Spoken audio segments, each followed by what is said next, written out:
Manom, izin konfirmasi untuk masyarakat di Pemalang. Sampaikan dulu buat masyarakat di Pemalang. Gimana? Gimana Pak? Minta maaf Pak. Gimana Pak? Paham situasinya, kita minta maaf semua. Minta maaf ya. Jual berapa Pak? Jual beli jabatan ini Apa Pak? sih Pak sebenarnya Pak? Ada Nggak jual ada, Pak. Kalau proyek gimana Pak? Yang soal pembangunan jalan itu Pak? Nggak ada. Nggak ada Pak. Sering main sama orang nggak pensi ya Pak? Pak, aduh Pak. Aduh, Bapak udah tua juga masih aja korupsi. Aduh, oh, Pak. Sering-sering tahan. Iya, ngasih makan uang haram anak-anaknya loh ya, priwe. Oh, banyak yang makan telur asin. Priwe nih. Ajak suwen. Baik kawan-kawan jurnalis, kami akan menyampaikan update terkait dengan kegiatan penyelidikan tertutup yang KPK lakukan, yang kemudian terjadi peristiwa tertangkap tangan terhadap para terduga pelaku tindak pidana korupsi di wilayah Pemalang. Bahwa atas perkara tersebut tadi malam telah dilakukan expose dan diputuskan atas perkara ini naik ke tahap penyidikan untuk 2 klaster perkara. Yang pertama yaitu terkait dengan dugaan tindak pidana korupsi pemerasan yang dilakukan oleh Bupati Pemalang kepada para jajaran di bawahnya dan juga para pihak swasta. Klaster kedua yakni terkait dengan dugaan tindak pidana korupsi pemerasan yang dilakukan oleh oknum KPK kepada Bupati Pemalang. Atas 2 klaster penyidikan tersebut, berdasarkan kecukupan alat bukti yang sah, penyidik kemudian telah menetapkan 4 orang sebagai tersangka. Dalam kesempatan ini KPK sekaligus menegaskan bahwa setiap penanganan perkara yang KPK lakukan dilakukan secara objektif, transparan dan akuntabel, termasuk apabila perkara itu juga melibatkan oknum KPK itu sendiri. Hal ini sebagai wujud komitmen KPK untuk memastikan tegaknya tiang integritas baik pada kelembagaan KPK ataupun pada setiap insan Komisi Pemberantasan Korupsi. Berikutnya kami juga ingin menyampaikan kepada masyarakat, kami tidak bosan-bosan mengimbau untuk selalu waspada dan hati-hati dengan berbagai modus, baik pemerasan, penipuan, ataupun modus-modus lainnya yang mengatasnamakan dapat melakukan pengurusan perkara di KPK. Kami tegaskan sekali lagi bahwa seluruh proses penanganan perkara yang dilakukan oleh KPK semuanya dilakukan secara objektif berdasarkan alat bukti, dan kami juga terbuka atas setiap tahapan dalam proses hukum tersebut, termasuk setiap pengambilan keputusan yang dilakukan oleh pimpinan juga secara kolektif, kolegial. Itu dulu mungkin kawan-kawan.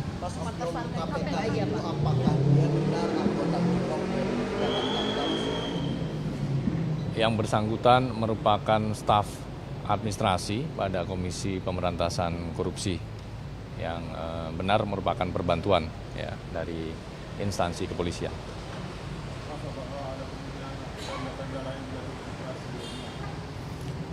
Ini masih tahap awal, jadi penyidik tentu masih akan fokus terkait dengan perkara ini, dan nanti penyidik tentu masih akan mendalami apakah ada praktik-praktik serupa yang dilakukan.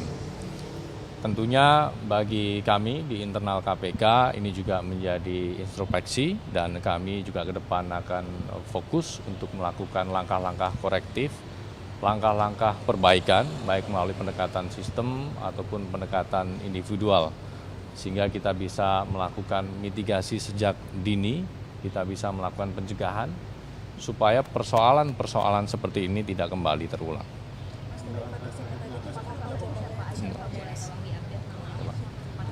Untuk detailnya nanti kami akan sampaikan di konferensi pers ya. Namun tadi kawan-kawan sudah melihat ya ketika para pihak yang sudah ditetapkan sebagai tersangka turun untuk kemudian dilakukan penahanan. Ya, ada dari bupati, kemudian ada pihak swasta, dan di klaster 1 terkait dengan dugaan tindak pemerasan yang dilakukan oleh Bupati. Kemudian terkait dengan dugaan tindak pidana korupsi pemerasan yang dilakukan oleh oknum KPK, dilakukan oleh oknum itu, dan juga pihak lainnya yang terkait dengan yang bersangkutan. Mas, ini kan kalau ada informasi bahwa ini terkait soal tim proyek dan jual beli jabatan ya. Nah ini kenapa Kadisperu DPU PUPR-nya itu Asmoro itu Joko Priasmoro itu justru dibebasin tadi pagi? Ya.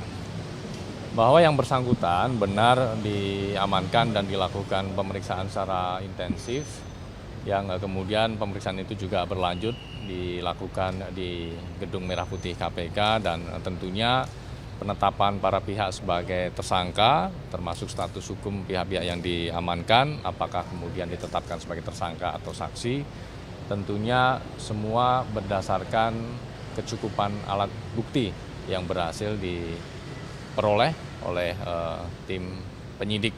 Ya, artinya kita juga ingin memastikan bahwa dalam 1 kali 24 jam pihak-pihak yang diamankan ini status hukumnya clear and clear, ya, artinya apakah dia status hukumnya saksi atau sebagai tersangka. Artinya sudah ada kejelasan status hukum para pihak-pihak yang diamankan tersebut. Artinya tetap ke depan itu masih ada dibuka peluang kemungkinan untuk melakukan pengembangan terkait proyek yang ada di dinas DPU Ya. Pemalang. Tentunya suatu peristiwa tertangkap tangan dalam rangkaian kegiatan penyelidikan tertutup ini seringkali menjadi entry point bagi KPK untuk masuk lebih dalam lagi, lebih luas lagi, apakah kemudian ada praktik-praktik serupa yang terjadi di wilayah tersebut, sehingga tidak menutup kemungkinan bagi penyidik nanti untuk terus menelusuri, terus melacak apakah ada praktik-praktik dugaan tindak pidana korupsi lainnya di Pemkab Pemalang. Mas, mau pertegas saja, kepentingan langsung mengamankan istri bupati itu kemudian dibebaskan tadi pagi itu apa? Sebenarnya lebih kepada apa? Penangkapan atau mengamankan? Ya, tentunya pihak-pihak yang diamankan kemudian dibawa ke Gedung Merah Putih dan dilakukan pemeriksaan untuk dimintai keterangannya pada tahap penyelidikan. Bahwa kemudian pasca dilakukan ekspos, perkara ini ditetapkan naik ke tahap penyidikan. Kemudian KPK menetapkan pihak-pihak yang kemudian menjadi tersangka, di mana dalam 2 klaster perkara ini 4 orang sudah ditetapkan sebagai tersangka. Artinya pihak-pihak lain dalam kapasitasnya sampai dengan hari ini adalah sebagai saksi. Satu lagi Mas, apakah memang ada kaitannya kasus ini, misalkan ada dugaan pemerasan dari pihak lain yang mengatasnamakan KPK misalkan? Nanti kita akan update secara lengkap ya dalam konferensi pers bagaimana konstruksi perkara ini, bagaimana kronologi peristiwa tertangkap tangannya, sehingga nanti kawan-kawan juga bisa mendapatkan secara utuh ya terkait dengan rangkaian kegiatan penyelidikan tertutup di wilayah Kabupaten Pemalang ini. Oke, terima kasih. Ya, diantaranya tentunya penyidik juga mengamankan barang bukti dalam bentuk dokumen, barang bukti elektronik, yang semuanya pasti akan dilakukan ekstraksi untuk memperkuat alat bukti tambahan yang dibutuhkan oleh penyidik dalam mengungkap perkara ini. Oke, cukup ya teman-teman. Ya, makasih ya. Menjawab sila ya yang teriak-teriak korupsi. Sebenarnya gini, ini bupati Pemalang itu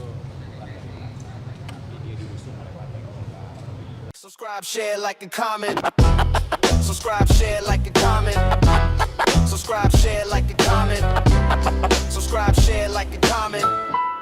Subscribe, share, like, and comment.